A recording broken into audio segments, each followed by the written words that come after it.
Hi friends, welcome to my channel. ఈరోజు video చాలా ఇంట్రెస్టింగ్గా ఉందండి. వీడియోని ఎక్కడ స్కిప్ చేయకుండా ఎండ్ వరకే చూసేయండి.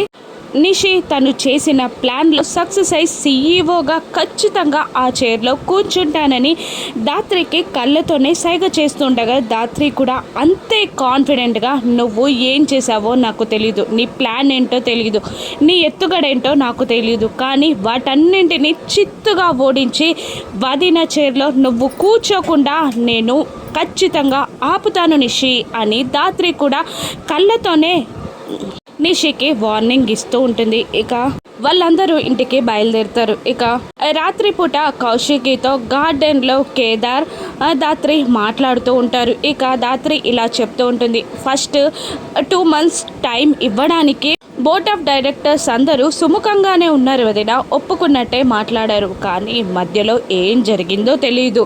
కొద్ది రోజుల్లోనే కొత్త సీఈఓగా ఎవరినైనా ఎంచుకుందామన్న నిర్ణయానికి వచ్చేశారు అని అంటుండగా, అలా ఎందుకు జరిగింది? నా మాట కాదని ఆ కుర్చీలో కూర్చునే ధైర్యం ఎవరికీ లేదు కదా, అసలు ఏం జరిగింది అని కౌశికి అడుగుతుంటుంది. ఇక దాత్రి కేదార్లు ఆలోచించి ఇలా చెప్తూ ఉంటారు, అందరి ఫోన్లకే ఒకేసారి మెసేజ్ వచ్చింది వదిన, ఆ మెసేజ్ని వాళ్ళందరూ చదివిన తర్వాతే కొత్త సీఈఓగా ఎవరినైనా ఎంచుకుందామన్న నిర్ణయాన్ని వాళ్ళు తీసుకున్నారు. మేము ఎంత అడిగినా కూడా వాళ్ళు చెప్పలేదు అని దాత్రి అంటూ ఉంటుంది.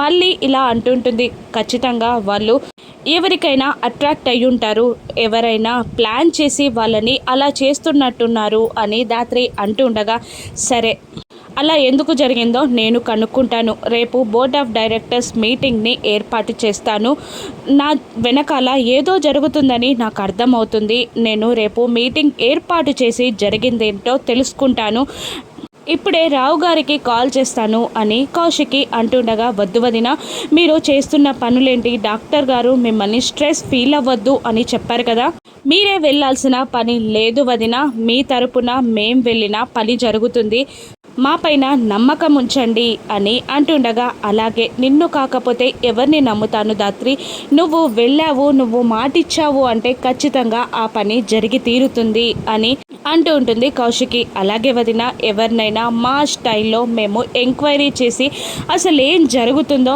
నేను తెలుసుకుంటాను, దానికి అడ్డుకట్ట కూడా వేసి మీ సామ్రాజ్యాన్ని మీకే అప్పగిస్తాను వదిన అని దాత్రి అంటూ ఉంటుంది. ఇక అలాగే అని కౌశికి జగదాత్రిని నమ్ముతూ ఉంటుంది.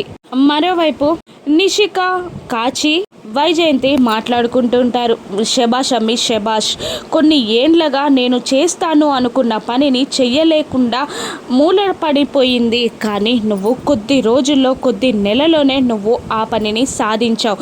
ఇక కంపెనీ పెత్తనం కానీ, ఇంటి పెత్తనం కానీ కౌశికి చేతుల్లో ఉండదు, అది మన చేతికి చిక్కుతుంది అని నాకు తెలుస్తుంటే నాకు చాలా సంబరంగా ఉంది, పైగా ఆ జగదాత్రి మీద గెలిచి మనం ఈ విక్టరీని సెలబ్రేట్ చేసుకుంటున్నాం, ఇది చాలా సంతోషంగా ఉంది అని వైజయంతి అంటుండగా, నేను అదే చెప్పాను కదా అత్తయ్య, ఆ దాత్రి పైన గెలిచి కౌశికి వదిన చైర్లో కూర్చొని ఆఫీస్ పెత్తనాన్ని, ఇంటి పెత్తనాన్ని తీసుకొని వదిన కళ్ళ ముందు నుండే ఇంకా ఆ దాత్రి కేదార్లని ఇంటి బయటికి గెంటేస్తాను, అప్పుడే మనకి నిజమైన విజయం, ఇది నేను చేసి తీరుతానత్తయ్య అని అంటూ ఉంటుంది నిషి. నువ్వు చేస్తావన్న నమ్మకం నాకుంది అని వైజయంతి అంటూ ఉంటుంది. ఇంకా నిషి వైజయంతిలకి ఇలా చెప్తూ ఉంటుంది, కాచి కాస్త జాగ్రత్తగా ఉండండి అని అంటుండగా, రేపు ఆఫీస్లో నేనంతా మేనేజ్ చేస్తాను, కానీ మనం మెసేజెస్ పెట్టినట్టు కానీ ఎవరికి అనుమానం రాకూడదు, మెసేజెస్ డిలీట్ చేసావు కదా అని అంటుండగా, చేశాను, పైగా వాళ్ళకి ఏ అనుమానం రాదు అని కాచి అంటుండగా, రేపు ఇంట్లోనే ఉండి బోర్డ్ ఆఫ్ డైరెక్టర్స్ ఎవరు కూడా వదినతో కానీ మామయ్యతో కానీ మాట్లాడకుండా మీరే చూసుకోవాలి అని నిషి చెప్తుండగా, అలాగే మేమే చూసుకుంటాం, బూచిని ఒక కంట కనిపెట్టమని చెప్తాను అని కాచి అంటుంటుంది. ఇక జగదాత్రి నిషిల మధ్య వార్ మొదలవుతుంది. ఇక అర్ధరాత్రి కాగానే కమలాకర్ యువరాజ్ ఇద్దరు విగ్రహం దగ్గరికి వస్తారు. విగ్రహంలో ఉన్న డబ్బులని బయటికి తీయడానికి ట్రై చేస్తూ ఉంటారు. ఇక కమలాకర్ ఇలా అంటుంటాడు, తొందరగా మనం ఈ డబ్బుని గోడౌన్కి షిఫ్ట్ చేయాలి అని అంటుండగా, అలాగే బాబాయ్ అని అంటూ విగ్రహం పైనున్న ఒక ఎలుక, అదే గజనానికి వాహనమైన చిట్టెలుకని కసురుతూ ఉంటాడు యువరాజ్. పో పో అని కసురుతుండగా ఆ ఎలుక మనసులో ఇలా అనుకుంటూ ఉంటుంది, నా స్వామి దగ్గర నుండి నన్నే తరమాలని చూస్తారా, మీ పని పడతా అని అంటూ ఉంటాడు. ఇక మళ్ళీ యువరాజ్ కమలాకర్తో ఇంత ఈజీగా పని అయిపోతుంది అని అనుకోలేదు బాబాయ్ అని అంటూ విగ్రహంపై చెయ్యి వేయగానే పెద్ద సౌండ్ చేస్తూ విగ్రహం వెలిగిపోతూ ఉంటుంది. ఏంటి సౌండ్ బాబాయ్ అని అంటుండగా, అర్థం కావట్లేదు అని కమలాకర్ కూడా విగ్రహంపై చేయి వేసి ఎక్కడి వస్తుందో అని ట్రై చేస్తుండగా మళ్ళీ విగ్రహం బాగా పెద్ద సౌండ్ చేస్తూ ఉంటుంది. ఏంటి బాబాయ్ ఇది, చెవులు పగిలిపోతున్న ఈ సౌండ్ ఏంటి అని అంటూ మళ్ళీ చేతులు వేస్తాడు. మళ్ళీ సౌండ్ వస్తూ ఉంటుంది. అందరూ లేచేలా ఉన్నారు బాబాయ్, తొందరగా ఈ సౌండ్ను ఆపై అని యువరాజ్ అంటుండగా, లేవడమేంట్రా, ఆల్రెడీ లేచే ఉంటారు, మనం వెళ్దాం పదా అని అంటుంటాడు కమలాకర్. పైన సౌండ్స్ విన్న దాత్రి కేదార్లు యువరాజ్ డబ్బు తీయడానికి ప్లాన్ చేసినట్టున్నారు పదా అని అంటూ కిందికి దిగిరాగానే కౌశికి, నిషి అందరూ ఫ్యామిలీ మెంబర్స్ అందరూ హాల్లో జమవుతారు. సౌండ్స్ ఏంటి అని అంటుండగా, ఇక దాత్రి కేదార్లు విగ్రహం దగ్గర నుంచి వస్తున్నట్టున్నాయి పదండి అని అంటూ బయటికి నడుస్తూ ఉంటారు.